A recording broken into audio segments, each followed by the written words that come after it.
काळ्या चण्यापासून काही चवदार बनवायचे असेल तर ही रेसिपी तुमच्यासाठी। सर्वात आधी रात्रभर भिजवलेले काळे चणे घेतले, ते 2 पाण्याने स्वच्छ धुवून घ्यायचे। आपल्याला हे कुकरमध्ये 2 ते 3 शिट्ट्या काढून घ्यायच्या आहे। झाकण लावायचं। काळे चणे छान शिजले आहे।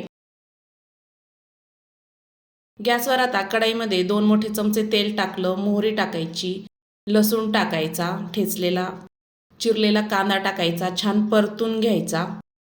कढीपत्ता टाकायचा, बारीक चिरलेली कोथिंबीर टाकायची, तीही छान परतून घ्यायची। गरम मसाला टाकायचा 1 चमचा, छोले मसाला टाकायचा अर्धा चमचा, धनिया पावडर टाकायची 1 चमचा, लाल मिरची पावडर टाकायची आणि छान परतून घ्यायचं। पाऊण टीस्पून हळद टाकायची, टोमॅटो टाकायचा आणि छान परतून घ्यायचा। शिजवलेला काळा चणा टाकायचा, मीठ टाकायचं, थोडंसं पाणी टाकायचं आणि छान मिक्स करायचं।